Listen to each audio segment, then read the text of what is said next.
Hi అండి. Hi hello everyone. అందరికీ రథసప్తమి శుభాకాంక్షలు అండి.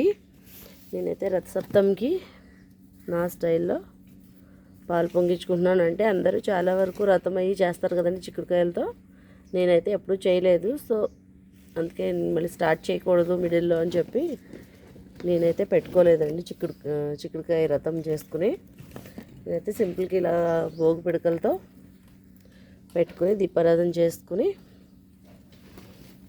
తాంబూలం అవి పెట్టుకునండి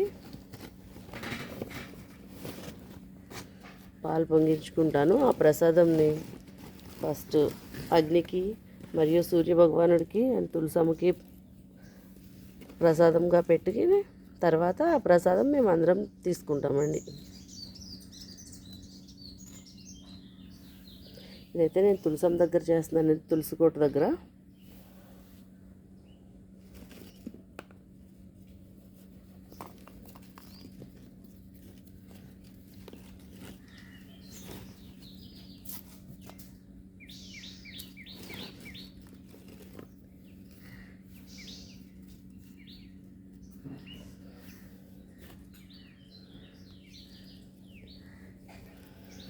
ఇలా చుట్టూరు పెట్టుకుంటే ఒకసారి అంతా ఈవెన్గా వస్తుంది కదండి వంట.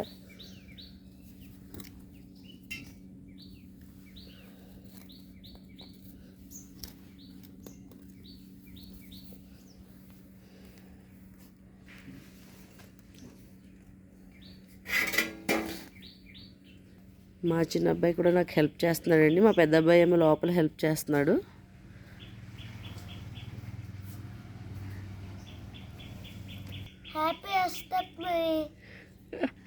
వాడికి నోరు సరిగ్గా పలకదండి, అందుకే అందరికీ హ్యాపీ రథసప్తమి అని చెప్పమంటే నోరు సరిగా పలకట్లేదు.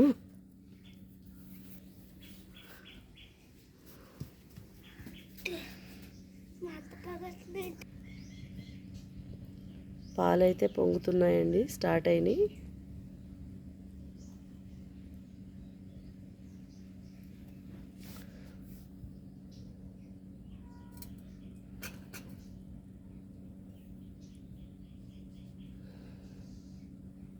ఇలా ఒక చెరుకు కర్ర తీసుకోవాలండి, చెరుకు గడతోటే కలుపుకోవాలండి. మనం గరిట అయితే పెట్టుకోకూడదండి. పాలైతే పొంగుతున్నాయి చూడండి. శ్రీ సూర్యనారాయణ దేవ తండ్రి నమో నమః.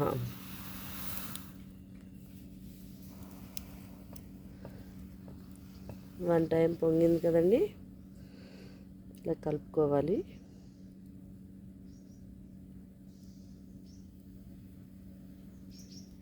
టూ టైమ్స్ సూర్యనారాయణ దేవ నమో నమః.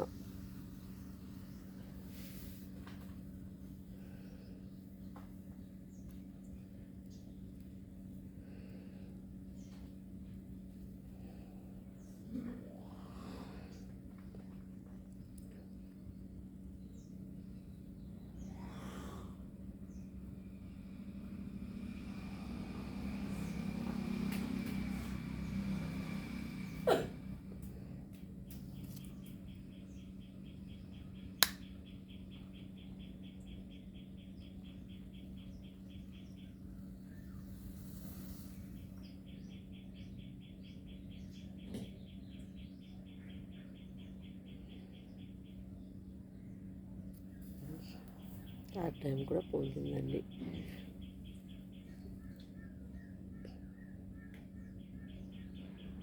సూర్యనారాయణ దేవ నమో నమః. ఇలా కలుపుకుంటే అండి చెరుకుది కూడా టేస్ట్ అంతా దానిలోకి దిగుతుందండి. సూర్యనారాయణ తండ్రికి ఎంతో ఇష్టం అంటండి. ఇప్పుడైతే బియ్యం వేసుకుందామండి. కడిగి నానబెట్టుకున్నానండి, అది వేస్తాను. చూడండి, రైస్ అయితే వేసాను.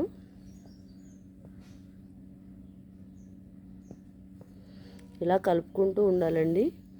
ఉంటే అది రైస్ అనేది ఉండలు కట్టకుండా ఉంటుంది కదా, అంటే కింద అంటుకోకుండా. అలా మేమైతే ఇత్తడి దాంట్లో పొంగిస్తామండి. ఇదైతే మా అమ్మ నాకు కొనిచ్చిన ఇత్తడి చెంబండి, తెప్పలా అంటారు కదా. ఓన్లీ దీనికోసం మాత్రమే వాడతానండి ఈ తెప్పలని. నార్మల్గా అయితే అసలు యూజ్ చేయనండి. ఈ రథసప్తమికి రోజు మాత్రమే, లేదా ఏమైనా పూజలు అవి ఉన్నాయి అంటే పూజలకి పాయసం చేయడానికి మాత్రమే వాడతానండి. ఒక్కొక్కరిది ఒక్కొక్క సెంటిమెంట్ కదా. మా అమ్మ కొనిచ్చిందని నాకు ఒక సెంటిమెంట్ అండి అది.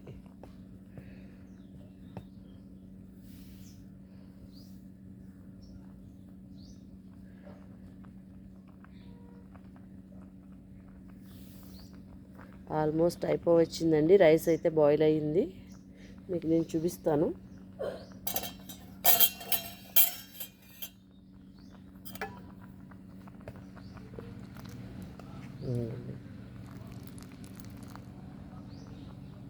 చూడండి, ఇప్పుడైతే చిక్కుడాకులు తీసుకోవాలండి. చిక్కుడుకాయ ఆకులు తీసుకుని ఒక 7 అంటే 7 అంటే మనకి సింబల్ కదండి, సూర్యుడికి 7 అశ్వములతో కూడిన రథం కదండి, అందుకని 7 పెట్టుకోవాలని చెప్తారు. అశ్వం అంటే గుర్రం కదా, 7 గుర్రాలతో కూడిన రథంని సూర్యనారాయణ రథం కదా, దానికి సింబాలిక్గా 7 అండి.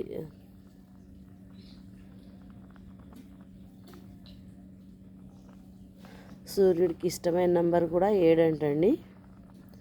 సో 7 చిక్కుడాకులు తీసుకుని, మనం రథం చిక్కుడాకులతో చేసుకున్నా సార్, చిక్కుడుకాయలతో రథం చేసుకున్నా అది కూడా 7 చిక్కుడుకాయలతో చేస్తారండి. అంటే తెలిస్తే ఓకే అండి, తెలియలేని వాళ్ళు తెలియకుండా కొత్తగా పెళ్ళయింది అలా, లేదు పూజల గురించి తెలుసుకోవాలి అని ఇంట్రెస్ట్ చూస్తుంటే ఎవరైనా ఇంట్రెస్ట్గా వాళ్ళ కోసం చెప్తున్నానండి.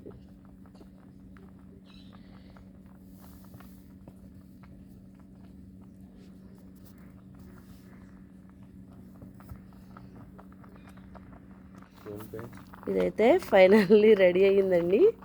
ఇదైతే దించుకుందాం. దించుకుని కొంచెం చల్లారిన తర్వాత బెల్లం అయితే వేసుకుందామండి, ఎందుకంటే పగిలిపోతాయి కదా.